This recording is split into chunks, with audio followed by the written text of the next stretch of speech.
What is going on, guys? Welcome to episode 7 of the Two Grumpy Wolves podcast with myself and Sutty. Get yourselves in the chat and get yourselves active. Hope you're all doing well. Make sure you're liking and subscribing to the channel, guys.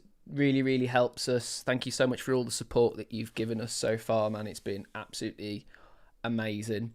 Lots to talk about today. First of all, talking about Brentford, the comeback. Another 2-2 comeback, a bit like the Arsenal game, but a little bit more about it, I reckon, this time around. And then we're going to talk about Nathan Shee's article on the Wolves website regarding tickets, and then a little bit about Edwards and his planning going forward from the article on the Telegram. So, how you doing, Sutty? I'm good, mate. How are you? And evening, everybody. Yeah, very well. Bit of a tiring day today, to be fair. So I'm happy to finally be able to chill and hang out with you for a bit. Gonna be half term, kid. Oh God, roll it on. But yes, welcome Carl, welcome 123, Matthew, Rain, Joe, Pamela, Neil, the Vinyl, Sharky. Oh goodness me, there's so many now I can barely even say them all, but I think that's everyone at the moment. If you're in here, get involved in the chat. Sutty, 2-2 to Brentford away.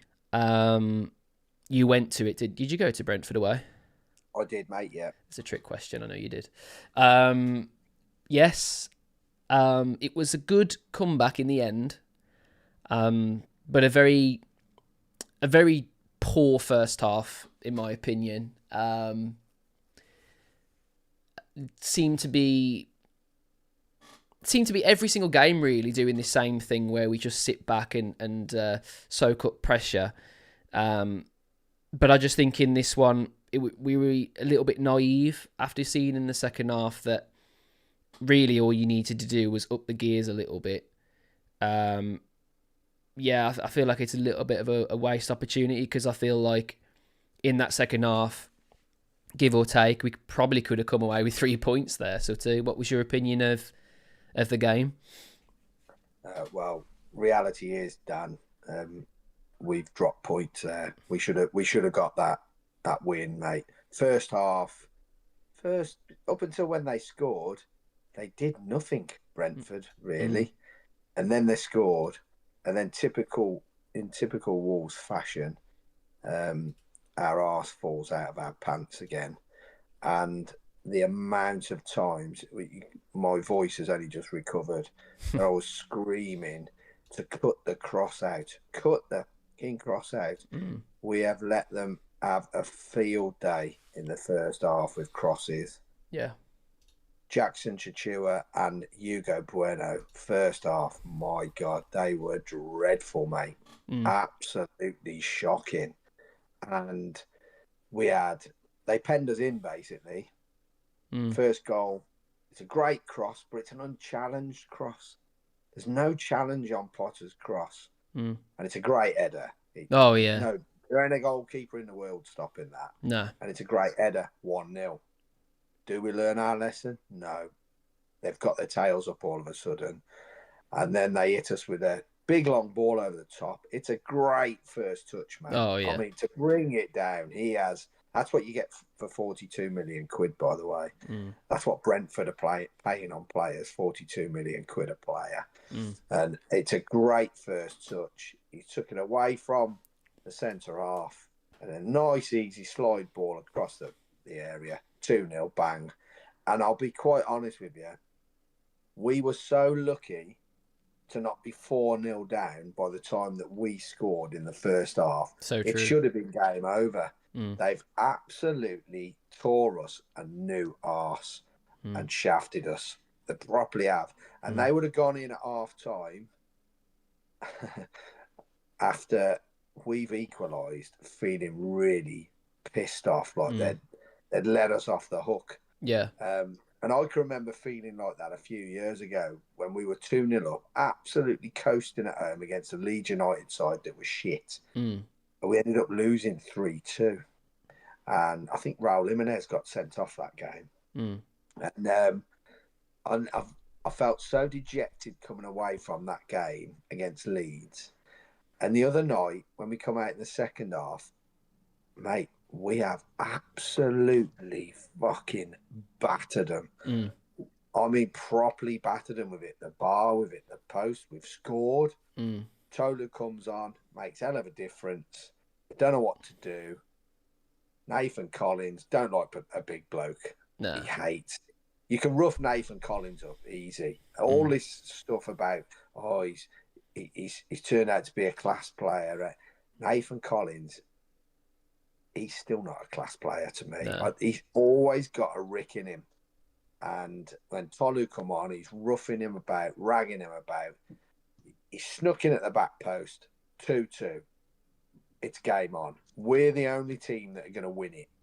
Mm. I think they had one chance right at the death that was easier to score than miss. Mm. But we should have been out of sight. We've battered them. But he made a tactical change half-time. He took young Mane off and brought Angel Gomez on. And we looked a much more balanced side when he came on. The youngun's been brilliant. I'm not knocking the young. No. But it's time he's taken out. It's a good job we've got 25 days. Well, this is it, isn't it? He probably don't need to be taken out, does he? He probably just needs to have the same break as everyone else. On that night, on Monday night, nothing was working, nothing was happening. No. And he'd probably been better off not starting. But we've dragged it back. And the unbeaten run is still there over the last few league games. But it's just too little, too late. It's one of them. When I left the ground, mate, and I walked back to the car, and I thought, that's it. That's the end now. Yeah. Because we should have won that game. And I think had we won that game, I'm not saying that we'd have performed miracles, because I think 40 points could go down. Yeah. This season. Well, we can't get 40 points, mate. No. So I think a record points total will go down. I think West Ham's on 29, Forest on 29, and Tottenham's on 30. With 8 games remaining, they've got every chance of breaking the 40-point barrier, those three. So I don't think. All we can do now is piss people off and shit on people's parade. Really sort of ruin people's party, as it were. Yeah. And drag people down with us. And go back into the next season wherever we are with a little bit of momentum under the same sort of manager and the same sort of ideas. We're probably not going to have half of the starting lineup. No. We don't know. But they are showing a bit of bottle. And it probably is for personal reasons as well. They probably want away but that's the nature of football now, mate. They're all mercenaries. Nobody's going to stay and think, I want to stay here. Bollocks to Brazil, bollocks to Portugal. I want to stay here. This club have put me on the map, and I want to stay, and I want to help us get back up, and I want to help us stay there. Long gone those days are, mate. Unless we can convince them that stay with us one season, get us back up, we are gonna. This is what we're going to do. This is the blueprint. I'm not sure they'll do that. I think they'll cash in on a lot of them and start all over again. But Brentford was shit first half, Dan, and very, very good second half. Yeah. Very good. Yeah. And if we'd have played like that from the opening day of the season, because let's be honest, looks a more close-knit squad at the moment, even though it's smaller. I think we should be... It's a halfway squad. Oh, well, good assessment, mate, as always. Let's look at the lineup. Any changes from the last few games? Not really. Still going for this 3-4-2-1 formation, and then if shit hits the fan and it's not working out so well, he always goes to like a 3-5-2, doesn't he? That's essentially what he does pretty much every single time. Starts with a sort of attacking formation where you can get your wing backs nice and high, with sort of like a compact midfield. But it just didn't work in this game at all. I think that's why Matthias Mane ultimately had to go off, because Matthias Mane is good in games where he's going to have a lot more of the ball and he's going to be able to sort of link play well enough with the likes of, João Gomez or Andre in the midfield. It were never going to happen here. You had to get stuck in all across that midfield area of the pitch. So I was actually against. Now I did the watch along as always. I was against the Angel Gomez substitution. And I'm not going to lie because everyone's seen it live. I just didn't think it was the right call.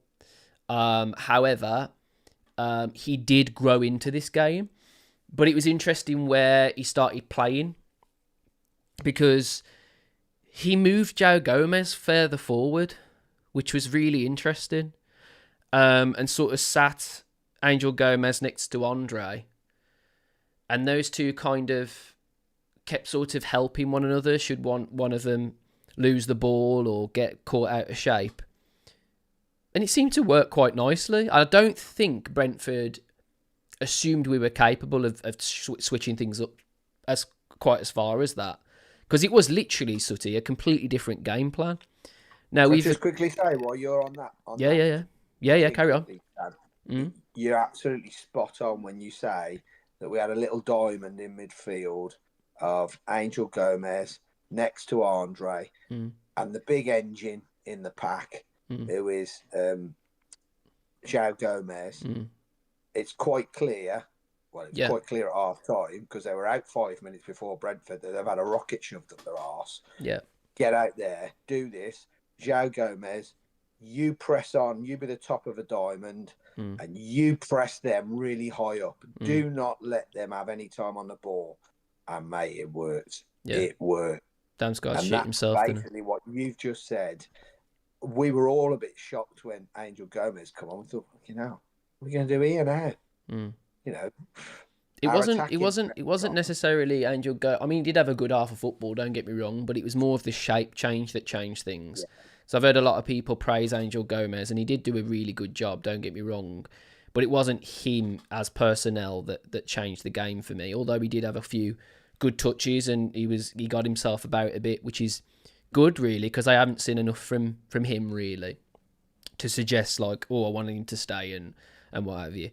But it's more about what he frees up on the pitch, really. And it was great. It was good to see the likes of João Gomez getting forward and creating, for that second goal, like you saw. As well, what that did is, by João Gomez pressing high up, that allowed Andre and Angel Gomez to sit in, but and then enabled your two wing backs, who were always on their heels first half, to be that extra 20-30 metres up the pitch.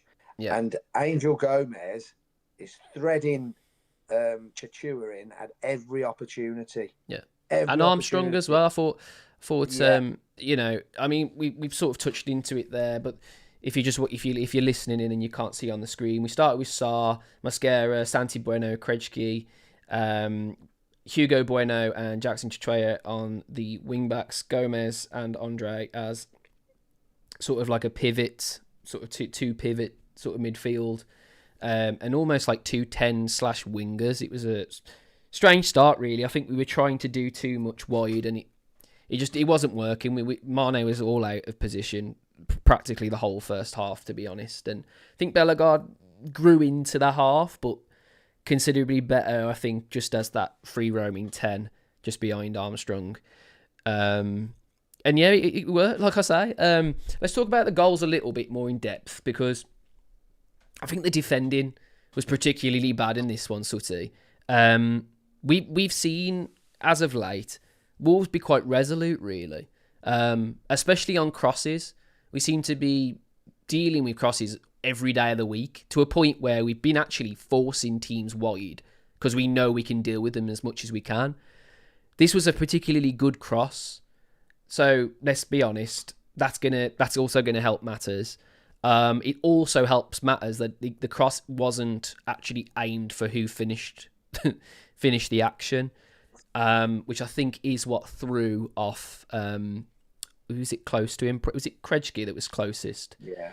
And I think that did throw him off, to be fair, because I think he was trying to mark Thiago. But at the end of the day, it's a great header, it's a good finish, and like you said, Sutty, you ain't saving that. What I think the frustration is the second one for me is a goal that you simply just can't concede. You cannot be caught with a high line to a degree that you've got no one covering behind. There was no one covering behind. So there's one ball over the top. Yes, it's a good touch, but it's one ball over the top at the end of the day from a goalkeeper. You're caught. You have to be caught napping in order for those sort of things to happen. So our back line at that moment, completely out of sorts, having to run back towards the goal, which is the worst thing you can do as a defender. It's just a very, very tricky situation from then on. And to be fair to him, it's clever. It's very, very clever, because I think if he goes for that himself, Jose Sarr gets low and probably saves. But he sort of he throws everybody off really with a pass along the 6-yard box, and Thiago just taps it in and does what he does best. So yeah, it was disappointing, because then it's 2-0, and you're just kind of thinking at that moment, well, at least I was, sort of, that it's just not going to happen now, because the game plan hasn't worked. The personnel just isn't good enough. There's no one's supplying the forward line throughout the first. It's better than it was. Don't get me wrong, it was a lot better than it was, but still not good enough, especially when you go down 2 goals, Sutty. So this was a really, really dangerous part to be in the match. Thankfully, 2 players switched it on, and Bellegarde manages to jump onto a loose ball. Now, there's a big controversy, isn't there, whether it was a pass back from Krejci to Jose Sarr. Now, I've watched it a few times now, and if you actually look at the letter of the law, because of it's got something to do with the fact that there's someone also pressing. Yeah. So the pressing player gets contact with the ball, so therefore it changes where the action is, the defensive action starts, and because of that, he's able to pick the ball up. So fair play, for getting that right. Very good officiating there. And ultimately, that leads to the attack, doesn't it? We played out the back pretty decently, actually. Took a bit of a risk, but it paid off. It falls to Bellegarde, drives us up, which I don't think many other players have the capability to do what he does there, to be honest, which is a bit concerning. Drives us up the pitch, puts a wonderful ball in, to be fair. Really good weight to it, to Armstrong, who's done really, really well here. Like, he's opened his body up, and Collins has just gone he's gone to the corner shop. You know what I mean? He's just gone. He's coming back with a loaf of bread in disappointment, because he's just absolutely gone to the shops. And then, because he's already made that initial action to split the defence, and the goalkeeper, by the way, who's caught out as well, he's then hit it as hard as he can, and it's gone in, and it's a fantastic finish, and you can't say any more to it. Is that a sign of things to come? I bloody hope so, because we're going to need goal scorers no matter where we are next season, Sutty. It's then 2-1, and then this is the interesting change, isn't it? Changes to a system and personnel which we haven't done. I think the only time we've done something similar to this is against Everton away, where he played Mateus Mane, where he put Joe Gomez.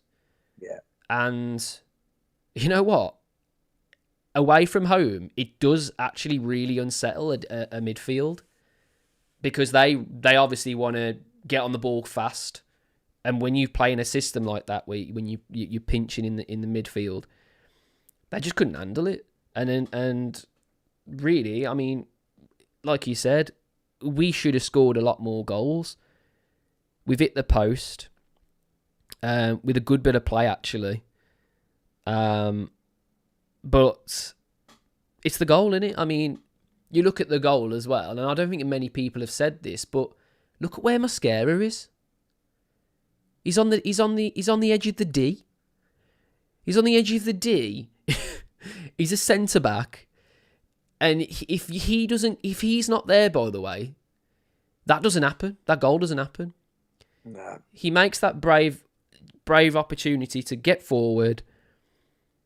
Passes it out to João Gomez. João Gomez, lovely little crossover to the far post, and it's a striker's header. That is. I don't care what you say. You don't head the ball like that unless you are a centre forward. It's he's used so much power in his neck muscles to get that past. He's had to do a lot because the ball's spinning as well. I don't know if you've ever tried to head a spinning ball, but it's not easy at all. And he's managed to get a second goal. And I think Wolves at that moment, could they have gone on? Could they have made the Rodrigo Gomez sub a little bit earlier? Could they have pushed a little bit more? Yes. But then, like you said, Sutty, he misses that chance, doesn't he, at the end? Can't remember who it was. Ex-Arsenal player, innit? Can't remember his name. But anyway, he misses an absolute sitter, by the way. Like, you can't miss those. Like, you literally cannot miss those.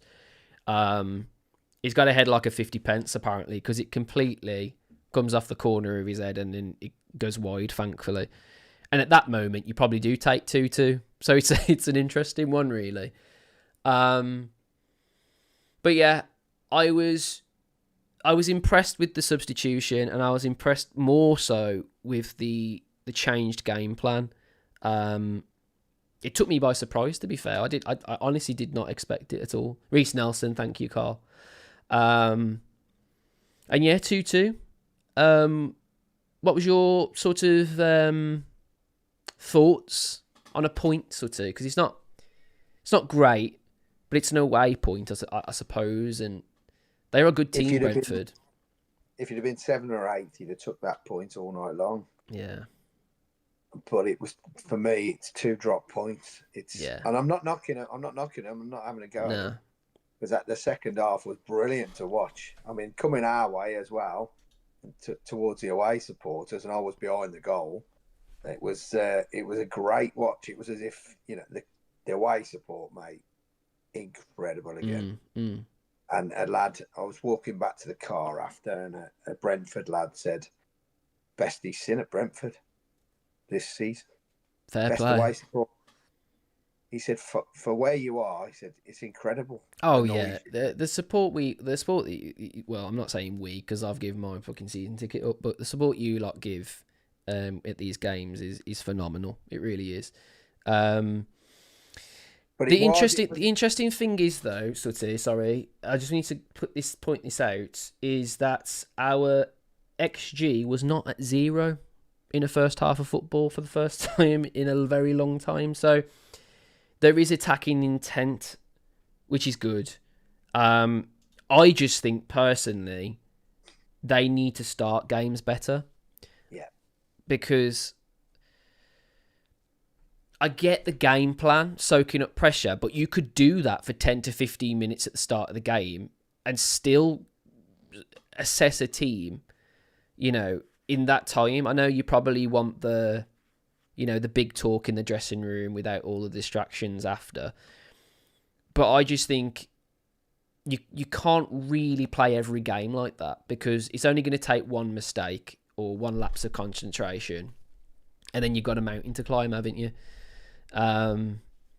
So yeah, really, really good point in the end, and a good second half performance from the lads. But yeah, anything else you want to add to that game, mate, before we move on? You're right in what you're saying. We've got to now start playing for 70, 80 minutes Yeah. like we did in the second half. You can't play like that for 90 minutes. Very, very rare. Every side will take their foot off the gas a little bit and have a bit of a breather.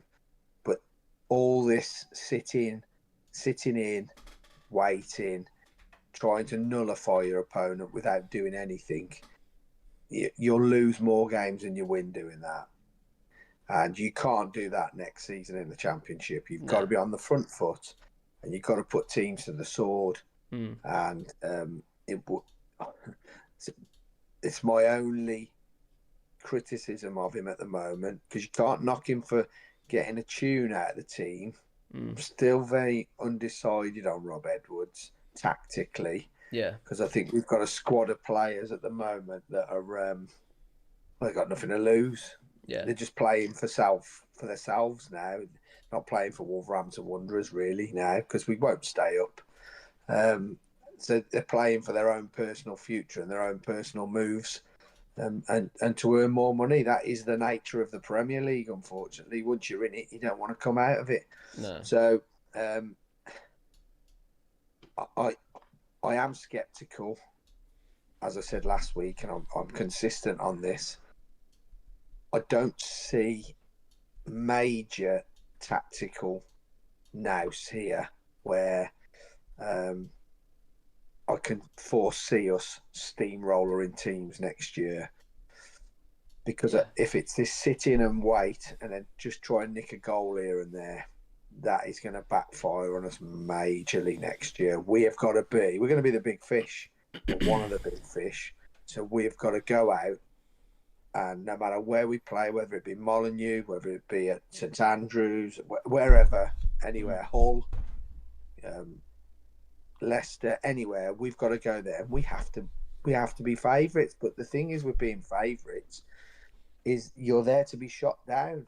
And if you're not right on it, where you can steamroller past these sides, they will look at you as a scalp, and we cannot be affording to be not tactically attacking enough where we put teams to the sword. I'm a great believer, Dan, in getting your punches in first before somebody hits you back. And it's the same in football, mate. You've got to attack. Attack is the best form of defence. Like you've just said, have a look at them for the first 10 minutes. Shouldn't take you much more than that to work a side out and work out its weaknesses, because you've been training for it all week anyway, so you'll know. But it's about being brave. You've got to take chances in this game.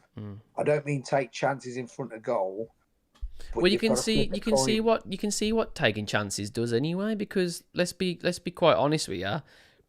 They took chances in the second half and it played dividend. So it's just like, you've got to have that sort of bravery from the off, because teams in the Premier League, they're gonna assess your recent games, and if you're literally just sitting back for the first half, they're gonna play into your hands there, and they're just gonna go, well, all right, then they're gonna let us have the ball, so then let's play it around and let's play our best players in the first half. Then let's do this, let's do that. It's too one-dimensional, isn't it? That's the problem. You're not going to be reactive in this game. No. And if you're finding yourself being reactive all the time, your tactics aren't working. You've got to be proactive and work out a system for every team you play. There'll be a weakness in every single side that we play against. It's about exploiting that weakness to a game plan where they're almost brainwashed for that week's training into how to beat this next team. One game at a time. Don't go running too far in front of yourself. One game at a time. Win that game. At worst, don't lose that game. Move on. Put it to one side. Look at where you've gone wrong quickly. Right, this is what we're doing for the next game. And that's how you've got to take on the Championship. Because like I say, if you go into the Championship with the same blueprint on every game, we'll just sit there for half an hour and see what we can do. See what they can do. well, you're going to concede sooner or later, and then you're chasing your own tail again. Can't do it. Sharky says, Sutty, you don't think we're playing a back five next year? This ain't his squad. Take risks with the squad. Everyone knows they're not good enough. Or build the mentality for next year. It wouldn't work. The thing is it depends on who he gets in. If you're buying attacking wing backs, you're probably better off being in a 5 anyway, because if you're going to be in a 4, then you got to have 2 absolutely dependable, solid centre backs. And are we going to keep them? So you've got to. It depends absolutely on the personnel that we bring in. It's got Sharky. Yeah. Sharky, look, I'm going to ask you a question now, then, Sharky, and you can reply to this. So, by playing a back 4, you're only playing that to bring one more attacking-minded player in. That's the basics of it. That's to make it easy for everyone. That's what you're doing it for. You're right in what you're saying. If it works, it's great. But if you play a back 5 correctly, or a 3 with 2 wing backs, and those wing backs play like our wing backs played the year we won the championship, you've got 2 attacking players. Yeah, you can almost overload on the mid. You can overload them on the wing. Yeah, if you start with a back 4, and you find yourself in the shit, you've got nowhere to go. You wouldn't revert to a 5, because that's not going to do anything for you then. But if you start with a 5 and you find yourself behind because it hasn't worked, you can then revert to a 4 and put another attacker on. So it's a bit of a misleading statement to say, oh, playing with a 5 or a 3 with 2 wing backs. That ain't no good. It's too defence minded. If those wing backs are playing as they should be playing, bombing up and down a wing, which, let's face it, if we can keep Hugo Bueno and Chichua should be good in better the in the mid. Yeah, better, much better. Right? So if them 2 are bombing up and down a wing, we should be a very, very attacking force. Simple. So don't just think we can only play a 4. We can only play a 4 because we'll get found out. Yeah. Let's be honest. We've got to spend a lot of money to just play a 4.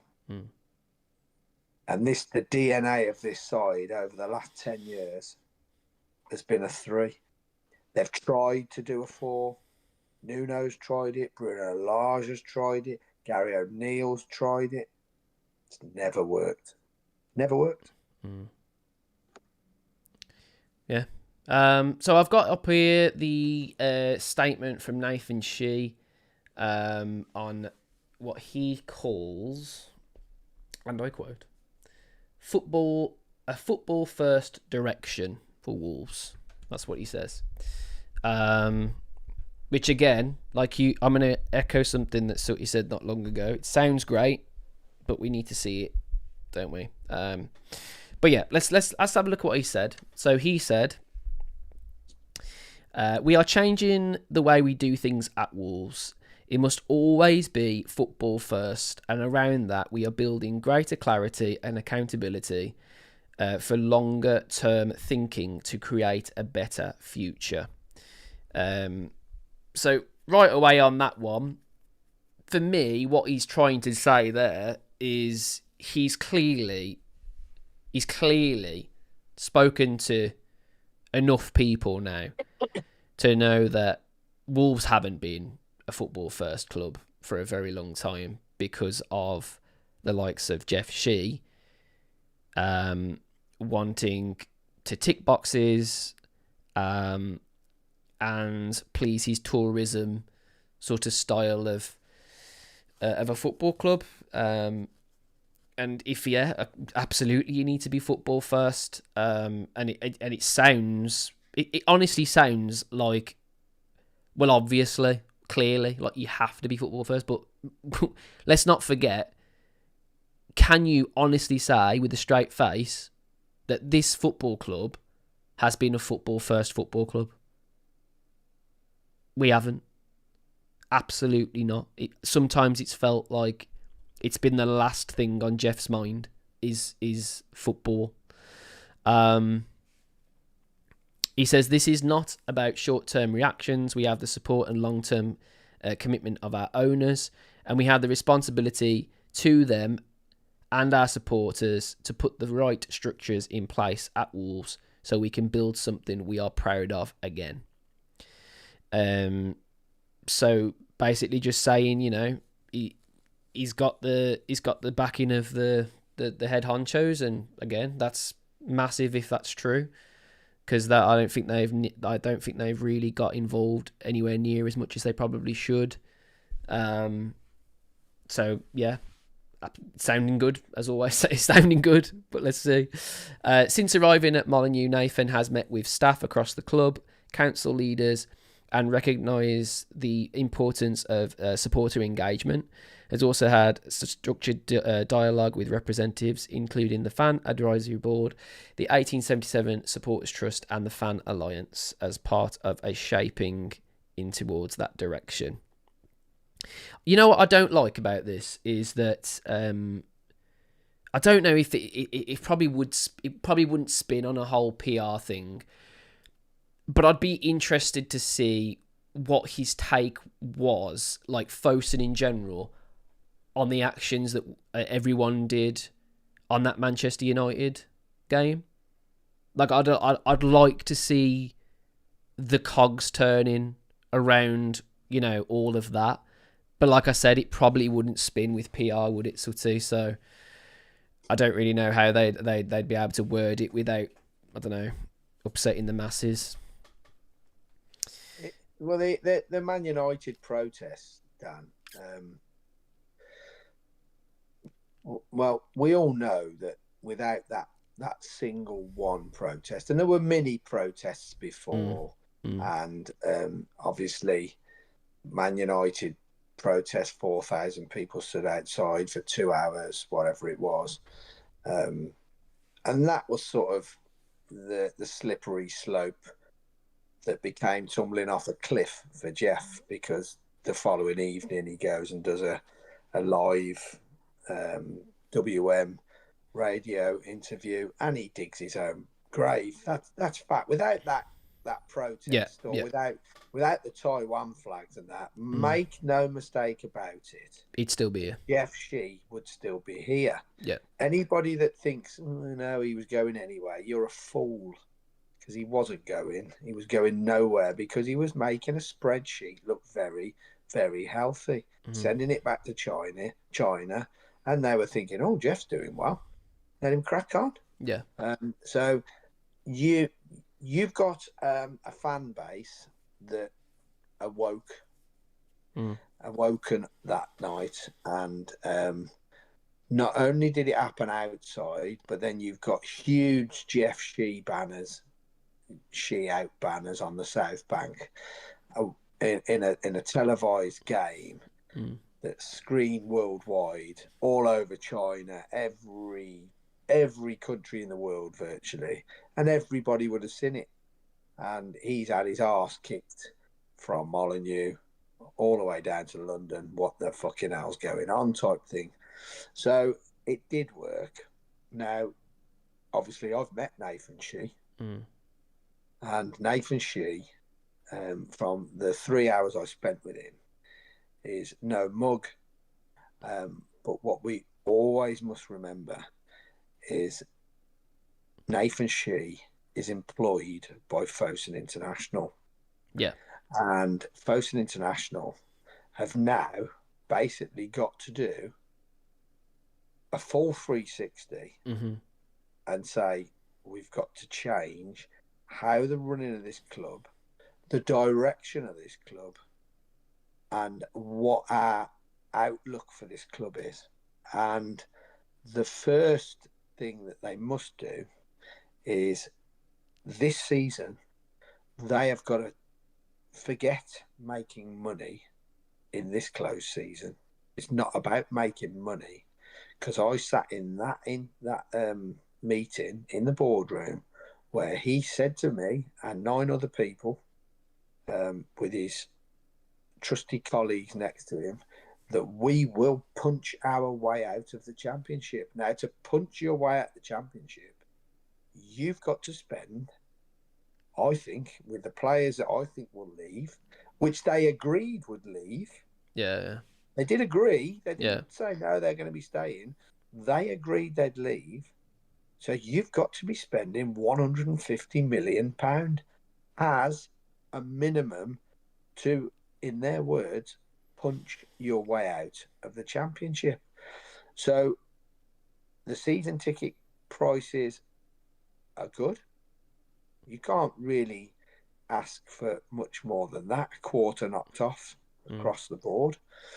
Although I do still think that the Steve Bull and Billy Wright are so vastly overpriced that 25% in them two stands should actually be 40%. It does go on to say, though, that it could be less in larger reductions in some concession categories. So, I don't know, maybe that could go along with the idea that, I mean, they've already said, you know, in dialogue quite a few times now that they agree that the Steve Bull stand isn't up to standard. So perhaps that would be a cheaper option.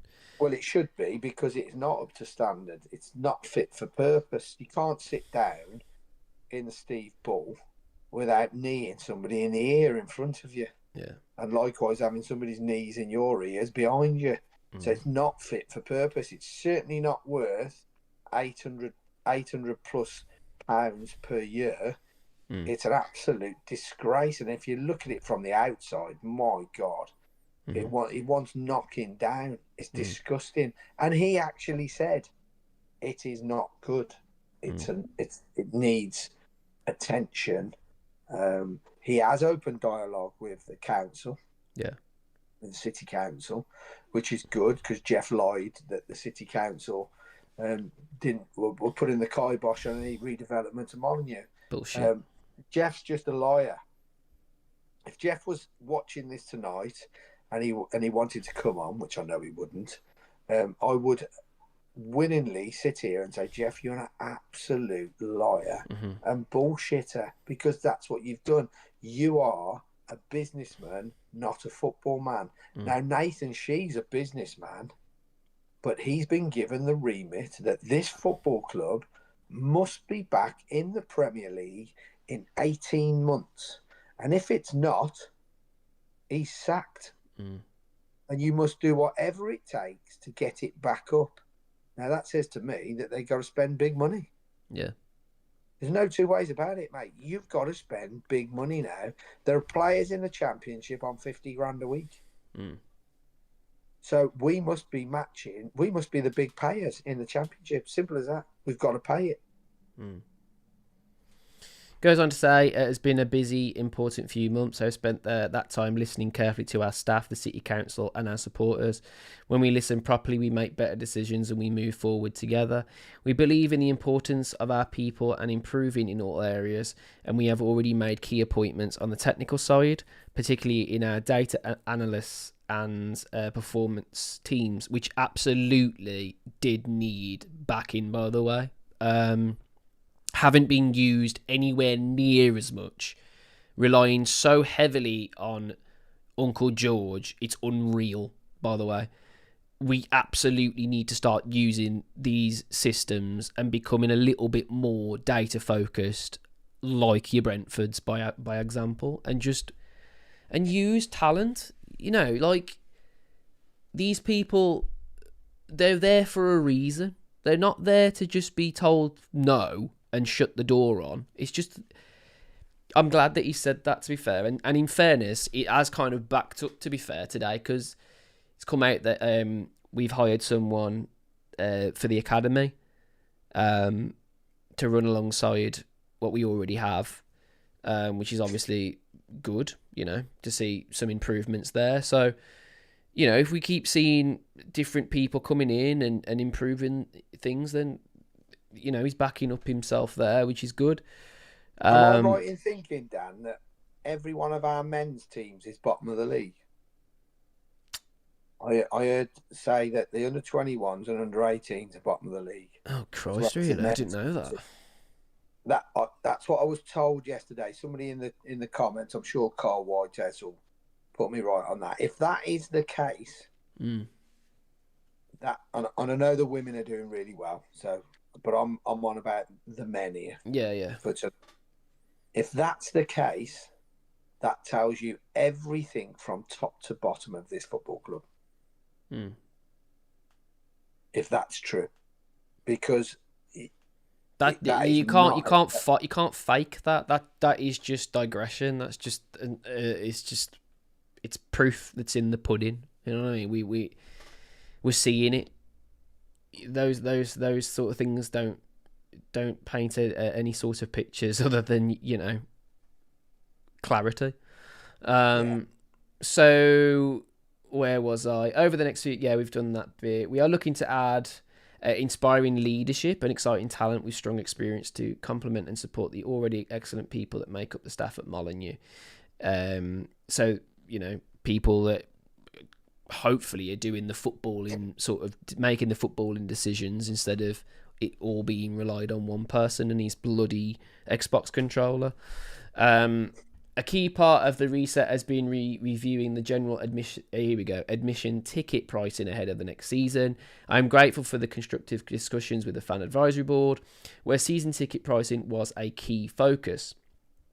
While the detailed pricing structure and communications are being finalised, our commitment is the adult season tickets, which will see an average reduction of at least 25%, with larger reductions in some concession categories. Junior prices are especially important to us. Young fans are the future of this club, and we want to make sure they come to Molineux at an early age and become Wolves fans for life. That's huge, by the way, because Jeff Shee tried at his absolute utmost hardest to alienate as many of our fan base as possible in those concessional pricing stands so that he could swamp the rest of those empty seats with tourism. Facts. Because we saw it literally where certain people were getting deals that others weren't. So if you came over from Korea, here's a bunch of different options for you and your seating area in the North Bank. Like, that's just fucking weird to me. Like, you literally alienated a bunch of pensioners. You've alienated a bunch of youth so that you can fill those seats with these people that are coming over the seas, through planes and stuff.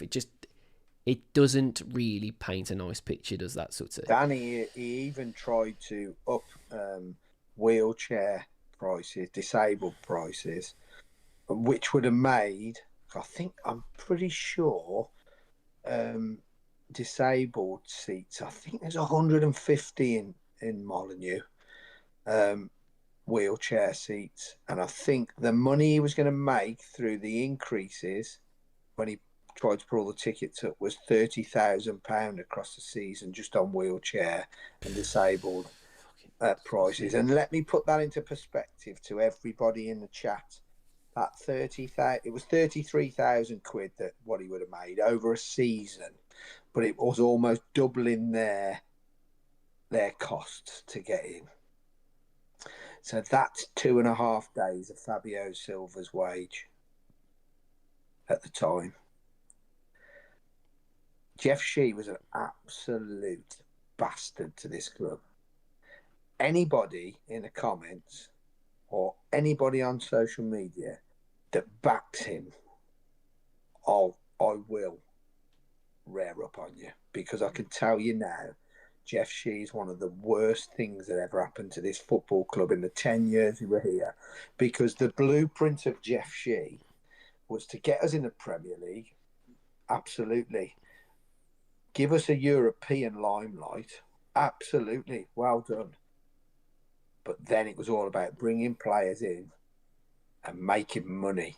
It wasn't about sustaining that European place every 2 or 3 years. It was about remaining, making money on lesser players when you've sold your better players and making a spreadsheet look good. Now, there's people that come onto the Facebook page on the Wolfpack. I could name them. Yeah. Who are so pro Fosun and were so pro Jeff Shee that it's embarrassing. You can't keep looking back to years 18, 19, 19, 20 and say, well, they're the best couple of years we've had in years. Well, yeah, they are. But you can't keep harping back to those 2 or 3 seasons when it's been managed decline for the next 5. Yeah. You can only go on what's just happened. Yeah. And you must always, I say this every fucking show and get pissed off for saying it, you must always hold them to account. Whether they're doing well, okay, you've done really well this season. What's the plan for next season? Are you just going to consolidate or are you going to push again? It does not hurt to ask questions, but we seem to have a section of our fan base still, oh, don't rock the boat. You just give us 25%, don't rock the boat. Well, the reason is to give us 25%, I would have loved to have not had to have a reduction and been halfway up the Premier League. But you're basically going round with a grovelling bowl now saying, I'm really sorry for what's happened, what he's done. Because this ain't Nathan Shee's problem. No. He can make it better. He can become an instant hero if he gets us straight back up and he keeps us up and he does this. We just want ambition. Yeah. We just want ambition. It doesn't matter whether, like, okay, we're going to be like a Palace who does well one season, does well and doesn't do well another season. As long as we're in the top flight, where I feel like we belong, and we can do our absolute utmost best to try and win some silverware or get as far up the table as possible, and not keep contending with this relegation fight. That's all we want. We're not after. We don't want to be the next Man City as much as Jeff Shee had us believe when he first came in. We don't want that anyway, really, because you look at the likes of Man City and teams like this. They're fucking plastic as hell. Like you go to the grounds and it's fucking boring. It's boring. They could be winning 4-5, fucking 6-0. And the fans are quiet. They're quiet. They don't give a shit. They leave on 75 minutes. It's fucking... Oh, my God. Anyway. So, he goes on to say... I am grateful for the constructive... what's it? Details, pricing... 25%, there he goes. With larger reactions. Yeah, okay, right. These price reductions are part of our overall strategy, and we hope our existing season ticket holders will support what we are building and renew in strong numbers. All supporters matter, but season ticket holders show remarkable commitment year after year, and we do not hold that. I don't ever think I've seen in writing or through the voice and docile tones of Jeff Shee that season ticket holders matter. I don't think I've ever seen him actually say that. And even if he's probably said that in passing, that's never, ever been his nature. He didn't want that, Dan. He didn't want season tickets. He wanted game-by-game tickets where he could charge 70, 80 quid a ticket. But he don't want season ticket holders because they're the ones that are going to hold him accountable. Do you know what I mean? They're the ones that are going to start doing the protests, etc. So he didn't want those people. He wanted to alienate them just as much. Where are we? Match by match, general admission ticket prices will be confirmed in the summer and will be in line with the revised season ticket structure. Seasonal hospitality package price reductions will be communicated in a normal way to ticket holders ahead of their renewal period. Alongside ticketing announcements, the club will also confirm dates for open fan forums. So they haven't gone quiet on that, Sutty, which is good, because we were concerned that was just going to be one of those things. Oh yeah, we'll say that because that'll please the masses. If they keep saying that and they actually do that, that's a huge thing as well. By the way, an open fan forum is massive, because dialogue has just been so poor with this club for such a long time. Open dialogue is essential, and we look forward to speaking directly with supporters in person. If we're able to move forward together, then we must listen, explain our decisions clearly, and ensure supporters feel part of the journey. All really, really good things. As I've said, and you've said, it sounds great, but please actually do these things, because it's easy to put that. It's easy to say all that, but you need to actually prove it all now. But from what we wanted dialogue. We called out for it. We were actually told quite a few times, Sutty, why are we asking? Why are we asking? Why are we asking about ticket prices? And those so-called people have gone, oh God, I'm so glad that Nathan's come out and said all this about ticket price. Oh my fucking God, how false can you be, man? Stick to one narrative. There's loads of them. Huh? There's loads of them who've questioned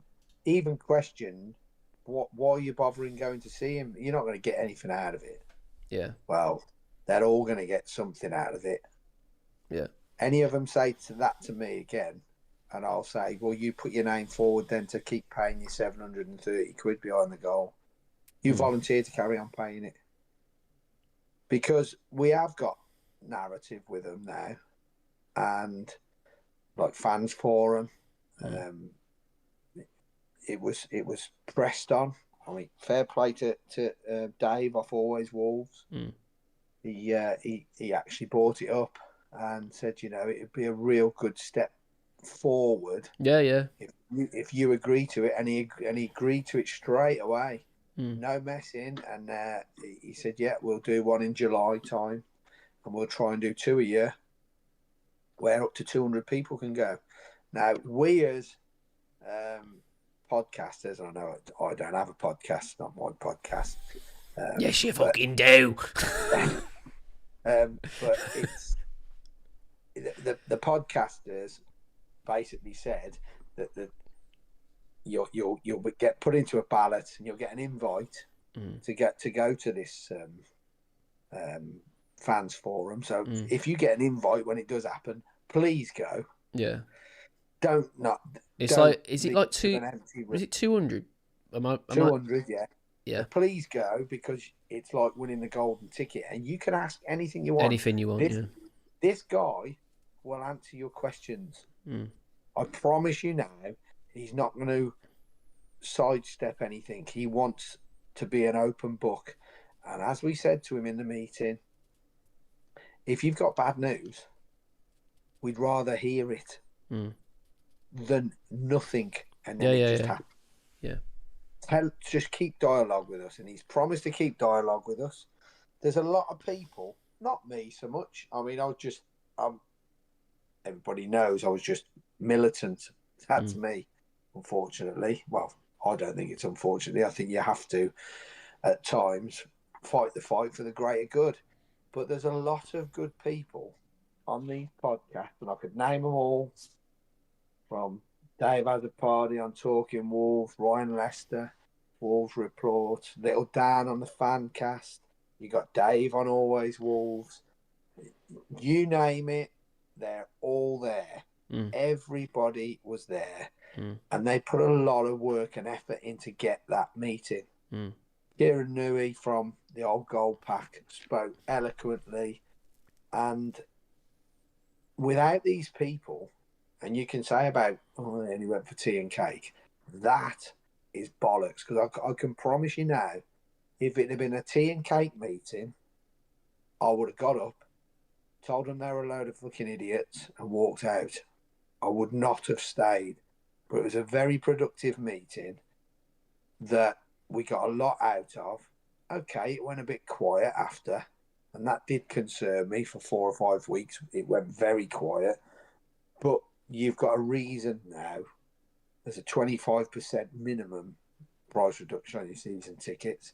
There's a fans forum, and we can now hold them to account that, and I'll take you into your next segment, that they're going to have to back this manager in the summer window. And if they don't back him, then we will find that their words have just been cheap again and don't mean anything. Yeah, that's absolutely facts, that is, mate. Absolute facts. I have got a comment here. I'm trying to find it. Ash on Facebook says, lads, I travelled from Australia in September to watch the team, and I have supported for the last 45 years. The price for me and my family was absorbed. They were forced us to become members. I live, 17,000 kilometres away. Once in a lifetime, I'm able to. I was wanted to join, but I was forced to join membership. Pretty poor. And we still lost to Leeds. I agree with that. I don't think you should be forced membership in order to purchase tickets.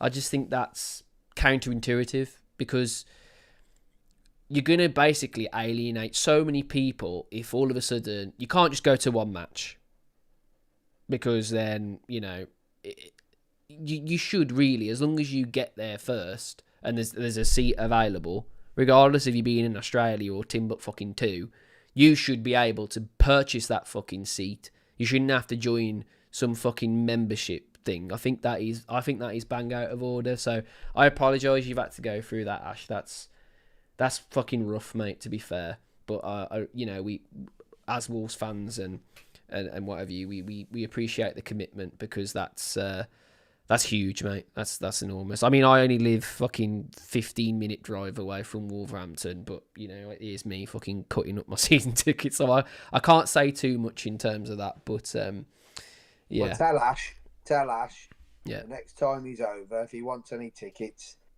tell him to find me on Facebook. Yeah. Friend request me. Yeah. And I will get him tickets for him and his family. There you go, Ash. There you go, mate. If he's doing 17,000 miles, I whinge about doing a fucking... This is it. This is what I was just saying, mate. I was fucking whinging about... Mad, innit? Absolutely mad. So this is a article regarding very handsome manager, Rob Edwards, written by John Percy for The Telegraph. And it's basically, I'll sort of talk you through it, because there's quite a lot to it, but there's a lot of meat to it. We start to sort of get into the brain of this football club at the moment, and the fact that Edwards, he basically wants them to get a move on, basically, saying that, look, we need to get stuck in now, sort of thing. A lot about him, sort of his time at Luton, his time at Middlesbrough, talking about squad management, again saying how poor the January transfer window was. He sanctioned the sales for Arias and Agbadou, as they would clearly not be part of his plans in the Championship season. So again, that's where their minds are, and you can say whatever you want. We need to just win as many games as possible. We just need to, get the Great Escape, mate. It ain't going to happen.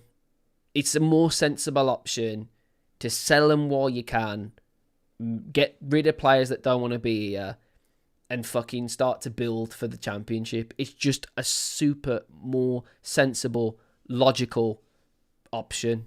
I don't know what you think, Sutty, but for me, thinking, we've only got to win 7 games in a row, is just fucking madness.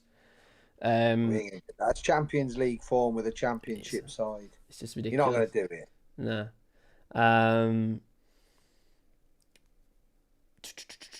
Saying about the Strand Larsen sale, saying about the intern chairman Nathan Shee was also a key figure in those sales. So again, you can say what you want about Nathan Shee and whatever, but he was key in trying to get rid of players that don't want to be here just as much. So they were operating as a team, which is good. We like to see that. Could have been more. There could have actually been more exits. Nottingham Forest had a 2 million bid for goalkeeper Jose Sarr, rejected. What did I fucking say in the last podcast, by the way, about them and buying fucking goalkeepers and their obsession with Wolves? It fits him so much, that team does. It's unbelievable. I can just see him in that shirt. Wolves did make 2 signings of their own: Adam Armstrong and Angel Gomez. Edwards is already involved in recruitment meetings for next season. So again, there's no way this guy's going anywhere. So everyone who's Edwards out, they're already having meetings, guys. He's staying.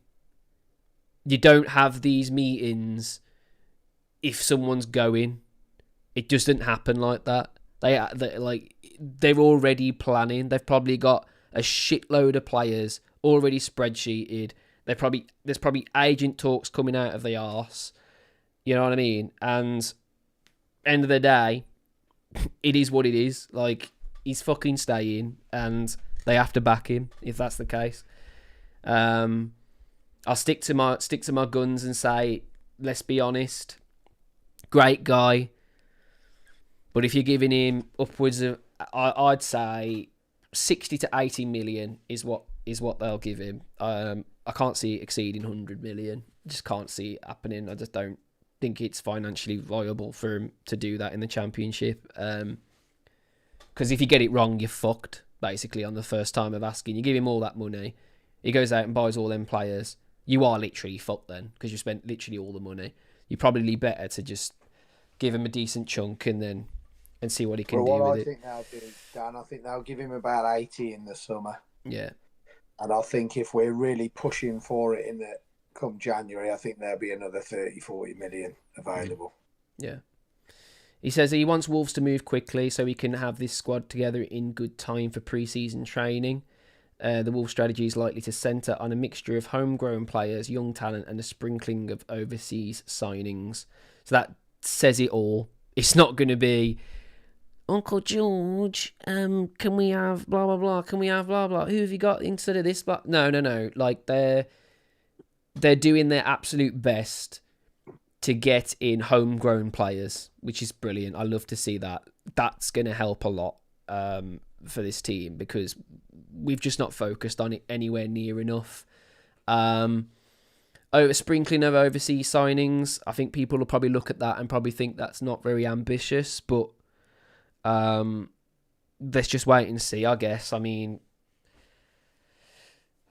you do want some talent in, don't you? To be fair, what's your sort of opinion of that? You've got to have a good spine, Dan. So you've got to have a good goalkeeper. I mean, I watched Kelleher the other night, a £20 million goalkeeper, which is pretty standard for an half-decent goalkeeper now. And he was the creator of their second goal. Absolutely unbelievable with the ball at his feet. And a brilliant footballer, let alone goalkeeper. He could play football out he could. We need a good goalkeeper. We need to keep hold of Santi Buena. I'd love to keep hold of Santi Buena. I'd love to keep hold of Krejci, and I'd love to keep hold of Mosquera. I've got a funny feeling that 2 of them will go, and we'll be left with Mosquera. I've got a feeling it will be. I think Krejci will be go, and I actually think we'll hold on to both Mosquera and Santi Bueno, to be honest. Well, I hope we do. We need creative midfielders who can unlock teams. That should be the first focus, by the way. Creative midfielders. Yeah. We've got Adam Armstrong. We need another one as well. And I actually think, and people will disagree with me here, I think that Tolu could get an absolute bagful in that league. It's got to be service, though, isn't he? It's got to have good service, though. And create chances for the likes of Adam Armstrong. Because if he plays close enough to him, he'll get a bagful. Yeah. So it's about adding quality to that spine that we've probably already got, and not gambling on £3 million players from Liechtenstein and places like that. Yeah, yeah. Uncle George has said that that's going to be the next best young kid coming through. Now, we will still Rely on him. rely on him for European signings, most definitely. But we're about to see what pull Rob Edwards and Matt Jackson really have. I'm trying to keep my mouth shut here, but everything I've heard, Gestitute still completely. I mean, it's not a Jeff Shee thing. It's very much a Fosun thing. They're in quite big shares with one another for both companies. They're gonna want players from his ranks. I'm sorry, it has to happen basically.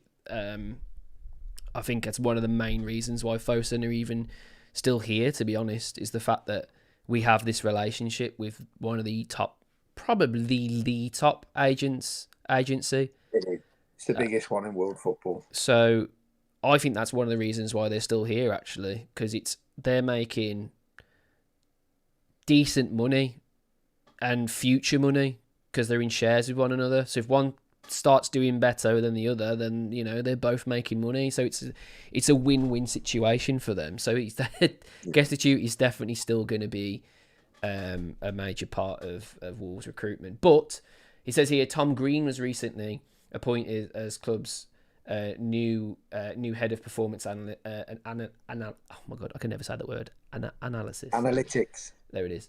And has previously worked at Manchester United and Besiktas with Ole Gunnar Solskjaer. Now, I know decently well that that is a good name to have in that office.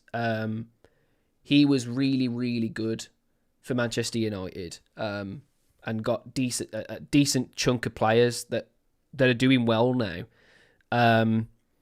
So that again, that's great. We're actually starting to get people in these fucking empty office rooms that have just been left to ruin, which is brilliant. That you can say whatever you want about Nathan Shee. These aren't Jeff Shee moves. I'm sorry, they're just not. He's not going to spend money on a fucking a lead person that's doing oh my God. Say it, sir. Analytics. There it is. Blankety blankate, man. Okay, now. Wolves remain hope that Matheus Mane, the club's outstanding teenage talent, will be part of the plans next season. He is highly regarded by Edwards' predecessor, Vitor Pereira, but never played until the arrival of the new head coach. Mane has flourished under Edwards, working closely with the first team coach, Harry Watling, on his development. By the way, as well, Harry Watling is fantastic with youthful players. Is another major reason why Edozie played in that game against Arsenal. So, yeah, good people around making good decisions. We were saying about the other day, weren't we, about Silva that's here as well, and he's absolutely key as to what's making our midfield cooks as much as it is at the moment. He's plans of having these two pivots and moving a midfielder slightly more into attack is huge, and that has been a massive thing for Wolves and something that's been missing for a good chunk of time. So, like I say, all these people are actually doing things, which is good. Pedro, here we go. Rui Pedro Silva, key figure under Nuno Espirito Santo. Edward's staff has also been a positive effect in strengthening relationships within the squad. Regardless of the recent positive statistics, there can be no. So basically, just saying that even though Wolves have been doing well recently, they are not by any stretch saying that they're forgetting on the mistakes that they've made this season. This is interesting. Goes on to say, where is it? Targets. Pereira was frustrated after missing on a number of targets, including right backs Mark Pubiol, Sanchez before the signing of Jackson Chitraya, a deal fell through for Uche from and of course he joined Palace on loan and has been underwhelming. Wolves were also very close to signing Demerovic, but negotiations ended after they sold Walter Marde to Newcastle. So there was a lot of moving parts, but I ultimately think that our fingers weren't on the pulse, in my opinion. I honestly blame so much on this on Jeff Shee and just not relying on the people in those offices next to him and keeping his door firmly fucking shut. Well, he wouldn't let them do their job, Dan. No. They said that in the meeting. Matt Jackson said that last summer he was moved to the side. Vitor Pereira and Domenico Tetti were given full rein on incoming signings, and he was moved to one side. He gave them 6 names, and they basically went like that with them piece of paper, like that. And those 6 players, 3 of them went on to they're now in Sunderland's first team. Yeah. So if they'd done such a good job so far for Sunderland, well, I know they've dropped off a little bit of late, but they'd have been good enough for us, mate. Easily. By the way, as well, let's not also forget that I think most of the key players that have kept Sunderland up this season were linked to Wolves, and they went there instead. And you can fucking say till you're blue in the face, oh well, it's because that he preferred the idea of Sunderland. No, he just got told that at the moment we've still got other targets. So just wait. And these players ain't gonna fucking wait around, Sutty. They're not gonna wait around. As soon as the team gives them an option, they're fucking gone. And that's been the problem, because Jeff Shee was so fixated on ticking these fucking boxes.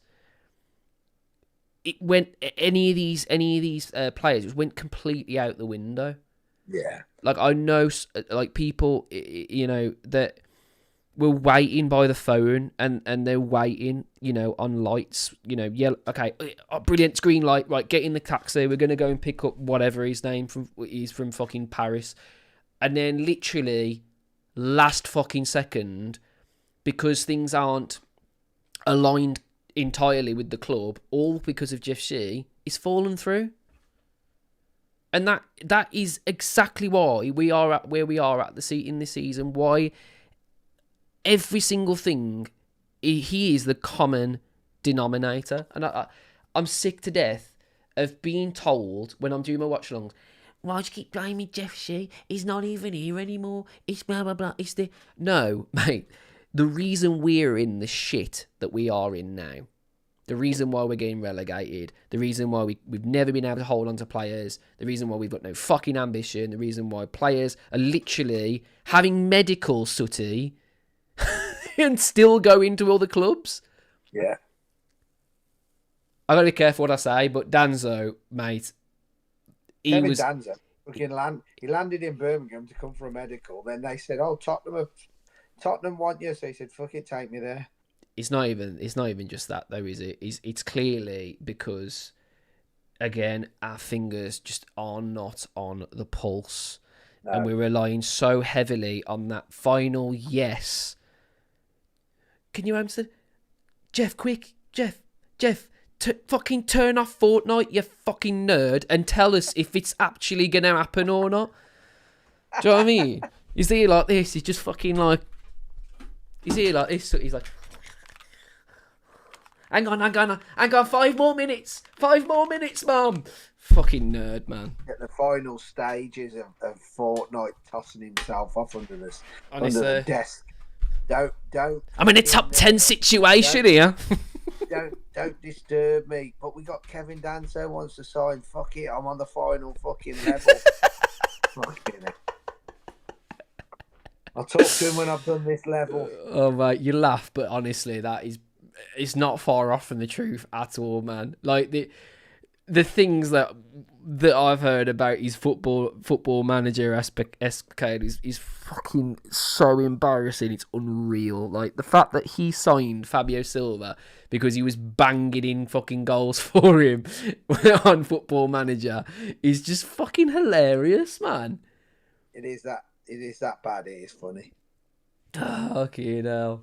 You're a fucking idiot. Anyway, let's close it off. So yeah, we've spoke about Brentford. We've got a game in a good fucking while, by the way. When is this next fixture? Because it feels like... Is it the 10th of April? Hold on a minute. Let me just double check. Yes, the 10th of April against West Ham away. That's a big game, you know. More so, I would say that's a massive game for West Ham. Oh, huge. They've got to win. That's a fucking huge game for West Ham. If we turn West Ham over, what we've got to do is just try and turn everybody over, because that's going to fucking really fuck a lot of them up. I'm not scared. It's a fucking, uncensored podcast. I want Forest to go down. I really do. Because I hate their ownership model. I hate their fucking... Some of their fans are so fucking annoying as well, by the way, who I talk to. And then the one that pisses me off the most is that they are so disrespectful. Like, you fuck off Nuno. So then you go for Vitor Pereira. So you go for 2 ex-Wolves managers. And they're all struggling down there. Oh, God. I'd laugh my tits off now if Nuno relegated them. I'd fucking laugh my fucking tits off, mate. Vitor Pereira could have a big say in relegating 2 sides in one season. Ooh. Madness. So, West Ham away, Sutty. A fucking 8 o'clock kickoff again. Fuck me. Another one. Very bad. How many is that? Spurs at 8 o'clock. Chelsea at 8 o'clock. Arsenal at 8 o'clock. Brentford at 8 o'clock. And now we've got West Ham at 8 o'clock. All away. It's not right, is it? What? Is it the fucking late show or something? What the fuck's going on? I think we'll beat them 2-1. Is that what you think? Yeah. Who do you think's scoring? I think Adam Armstrong will score. And I think João Gomez will score. I'd love that. Who's scoring for them? Probably Jared Bowen. Yeah. Yeah, he's too good to stay there, isn't he, man? Oh, he'll probably go down with them, though, to be honest. He loves them, doesn't he? So he'll probably go down with them, to be honest, if they do go down. Well, he'll have his father-in-law in his ear, won't he? Yeah. Danny Dyer, a West Ham fan, isn't he? Yeah. So, yeah. I mean, West Ham away, what are you guys saying in the chat? 2-1 would be a good result, says Carl. It would be our first win away. We've got to win 1 away. And our first win at home was against them. I'd be fucked. Double over someone. Oh my God, imagine doing the double over West Ham. That's painful for them, that is, man. I can't fucking... Oh my God. Everyone's saying, I want Spurs to go down, by the way. That would be the worst thing to happen to us, mate, because they get every fucking signing. We'd have no chance. It would be funny if we weren't going down. Oh, it would be brilliant, wouldn't it? It would be funny as anything, but yeah, you don't want them going. The side you want to come down with you, in reality, is West Ham, because they wouldn't have a pot to piss in. No. They're basically insolvent, West Ham, if they go down. So they'd have to sell everybody, they'd have nothing. But it would be funny to see Spurs go down. We don't want them going down because they've still got big pulling power. Yeah. Forest, I don't know. I think if Forest go down, they'll sell big. Murillo, Gibbs, White, all of these players will go. So I think they'd struggle. I think they'd spend massively to come back up.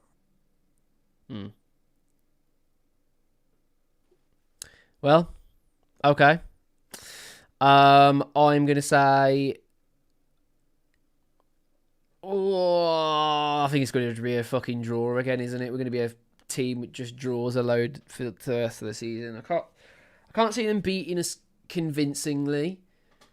I reckon we'll get a goal and they will shit their pants. So if we could get the first goal, that would be huge. They will absolutely shit their pants if we score in this game, man. Like, honestly, they would fucking... The game plans would be absolutely out the fucking... off the wall if they do that. Yeah, I'll go for a draw.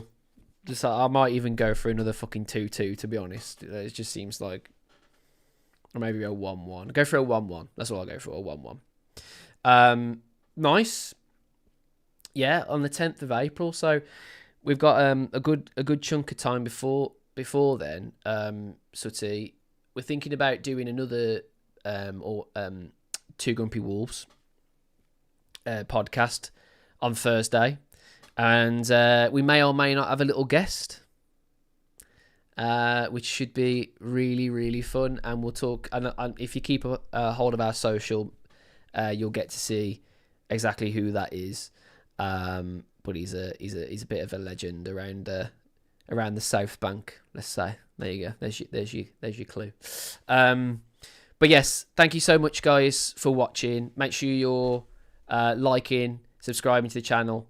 Don't forget to hit that notification bell. It sounds ridiculous, but the amount of times I miss shows because I haven't hit that fucking bell is unreal. I don't know why, but it's literally, if you don't press that, there's no point subscribing. It doesn't do anything else otherwise.